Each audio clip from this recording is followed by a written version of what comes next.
ನಮಸ್ಕಾರ. ಧರ್ಮ ಸಂಪದ ವಾಹಿನಿಗೆ ಸ್ವಾಗತ. ಎಲ್ಲರಿಗೂ ಮಕರ ಸಂಕ್ರಾಂತಿಯ ಶುಭಾಶಯಗಳು. ನಮ್ಮೆಲ್ಲರಿಗೂ ತಿಳಿದಿರುವ ಹಾಗೆ ಮಕರ ಸಂಕ್ರಾಂತಿ ಸೂರ್ಯ ದೇವನ ಪಥ ಸಂಚಲನದ ಬದಲಾವಣೆಯಾಗಿದೆ. ಅಷ್ಟೇ ಅಲ್ಲದೆ ಇದರ ಹಿಂದೆ ಒಂದು ಸುಂದರವಾದ ತಂದೆ ಮಗನ ಕಥೆಯಿದೆ. ಇದು ಸೂರ್ಯ ದೇವ ಮತ್ತು ಶನಿ ದೇವನ ಒಕ್ಕೂಟವೇ ಮಕರ ಸಂಕ್ರಾಂತಿಯಾಗಿದೆ. ಬನ್ನಿ ಈ ಕಥೆಯನ್ನು ಸುವಿಸ್ತಾರವಾಗಿ ತಿಳಿಯೋಣ. ಮಕರ ಸಂಕ್ರಾಂತಿ ವಿಶೇಷ ಪ್ರಾಮುಖ್ಯತೆಯನ್ನು ಹೊಂದಿದೆ. ಪೌರಾಣಿಕ ನಂಬಿಕೆಗಳ ಪ್ರಕಾರ ಮಕರ ಸಂಕ್ರಾಂತಿ ದಿನದಂದು ಸೂರ್ಯದೇವ ತನ್ನ ಮಗನಾದ ಶನಿಯನ್ನು ಭೇಟಿಯಾಗಲು ಅವನ ಮನೆಗೆ ಹೋಗುತ್ತಾನೆ. ಈ ಹಬ್ಬವು ತಂದೆ ಮತ್ತು ಮಗನ ಅನನ್ಯ ಒಕ್ಕೂಟದೊಂದಿಗೆ ಸಂಬಂಧಿಸಿದೆ. ಈ ಮಕರ ಸಂಕ್ರಾಂತಿ ದಿನದಂದು ಸೂರ್ಯದೇವ ಮತ್ತು ಶನಿದೇವನ ಕಥೆಯನ್ನು ಓದುವುದು ಕೇಳುವುದು ತುಂಬಾ ಮಂಗಳಕರ ಮತ್ತು ಶನಿ ದೋಷವನ್ನು ತಗ್ಗಿಸಬಹುದು ಎಂದು ನಂಬಲಾಗುತ್ತದೆ. ಪುರಾಣಗಳ ದಂತಕಥೆಯ ಪ್ರಕಾರ ಸೂರ್ಯದೇವ ಮತ್ತು ಅವನ ಮಗ ಶನಿದೇವರ ನಡುವಿನ ಸಂಬಂಧವು ಉತ್ತಮವಾಗಿರಲಿಲ್ಲ. ಶನಿಯ ತಾಯಿ ಛಾಯಾಳೊಂದಿಗೆ ಸೂರ್ಯದೇವ ಕೆಟ್ಟ ವರ್ತನೆಯೇ ಇದಕ್ಕೆ ಕಾರಣ. ವಾಸ್ತವವಾಗಿ ಶನಿದೇವ ಜನಿಸಿದಾಗ ಅವರು ಕಪ್ಪು ಮೈಬಣ್ಣ ಹೊಂದಿದ್ದರು. ಇದನ್ನು ನೋಡಿ ಸೂರ್ಯದೇವ ಕೋಪಗೊಂಡರು ಮತ್ತು ನನಗೆ ಇಂತಹ ಮಗುವನ್ನು ಹೊಂದಲು ಸಾಧ್ಯವಿಲ್ಲ ಎಂದು ಹೇಳಿದರು. ಆ ಕ್ಷಣದಿಂದ ಸೂರ್ಯದೇವ ಶನಿದೇವ ಮತ್ತು ಛಾಯಾರಿಂದ ಬೇರ್ಪಟ್ಟರು. ನೊಂದ ಛಾಯಾದೇವಿಯು ಕೆಲ ವರ್ಷಗಳ ಕಾಲ ಸೂರ್ಯನಿಂದ ದೂರವಾದಳು. ಶನಿದೇವ ಬೆಳೆದು ದೊಡ್ಡವನಾದ.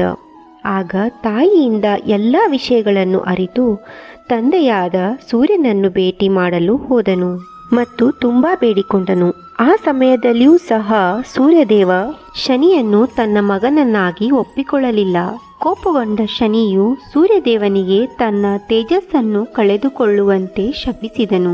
ಆಗ ಸೂರ್ಯದೇವ ಶಿವನ ಮೊರೆ ಹೋದನು.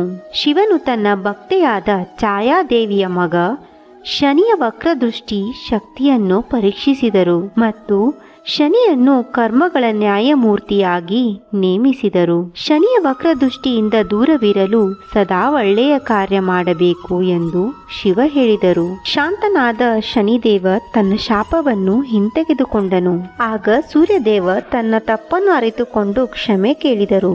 ಶನಿಯನ್ನು ಭೇಟಿಯಾಗಲು ಮಕರ ರಾಶಿಗೆ ಬಂದಾಗಲೆಲ್ಲ ಅವನ ಮನೆ ಸಂಪತ್ತಿನಿಂದ ತುಂಬಿರುತ್ತದೆ ಎಂದು ಆಶೀರ್ವದಿಸಿದರು. ಇದನ್ನೇ ಮಕರ ಸಂಕ್ರಾಂತಿ ಎಂದು ಕರೆಯಲಾಯಿತು.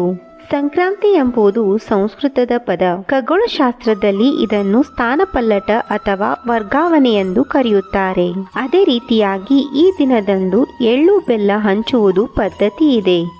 ಇದಕ್ಕೆ ಕಾರಣ ಮಕರ ರಾಶಿಯ ಅಧಿಪತಿಯಾದ ಶನಿದೇವನ ಇಷ್ಟವಾದ ಪದಾರ್ಥ ಎಳ್ಳು, ಅದರಲ್ಲೂ ಕರಿ ಎಳ್ಳು ಅಥವಾ ಕಪ್ಪು ಎಳ್ಳು. ಇದನ್ನು ಹಂಚುವುದು ಮತ್ತು ಸೇವಿಸುವುದರಿಂದ ಶನಿಯ ಪ್ರಭಾವವನ್ನು ಅಲ್ಪ ಮಟ್ಟಿಗೆ ತಗ್ಗಿಸಬಹುದು ಮತ್ತು ಸೂರ್ಯನ ಆಶೀರ್ವಾದವನ್ನು ಪಡೆಯಬಹುದು. ಈ ಹಬ್ಬದಲ್ಲಿ ಎಳ್ಳು ಉಪಯೋಗಿಸುವುದರ ಮಹತ್ವ. ಎಳ್ಳು ಮತ್ತು ಬೆಲ್ಲ ಸೇವನೆಯಿಂದ ದೇಹ ಬೆಚ್ಚಗಿರುತ್ತದೆ, ಸಾಕಷ್ಟು ಕ್ಯಾಲರಿಗಳನ್ನು ಕೊಡುತ್ತದೆ. ಎಳ್ಳು ಮತ್ತು ಅರಿಶಿನ ಪುಡಿಯನ್ನು ದೇಹಕ್ಕೆ ಹಚ್ಚಿ ಸ್ನಾನ ಮಾಡುವುದರಿಂದ ರೋಗನಿರೋಧಕ ಶಕ್ತಿಯು ಹೆಚ್ಚುತ್ತದೆ ಮತ್ತು ದೇಹಕ್ಕೆ ಸಾಕಷ್ಟು ತೇವಾಂಶವನ್ನು ನೀಡುತ್ತದೆ. ಇದರಲ್ಲಿ ದೇಹಕ್ಕೆ ಬೇಕಾದ ಪೋಷಕಾಂಶಗಳು ಹೇರಳವಾಗಿದೆ. ಹೀಗಾಗಿ ಮಕರ ಸಂಕ್ರಾಂತಿ ಹಬ್ಬದಲ್ಲಿ ಎಳ್ಳು ಬೆಲ್ಲ ಹಂಚುವುದು ನಮ್ಮ ಹಿರಿಯರ ಆಚರಣೆಯಲ್ಲಿದೆ.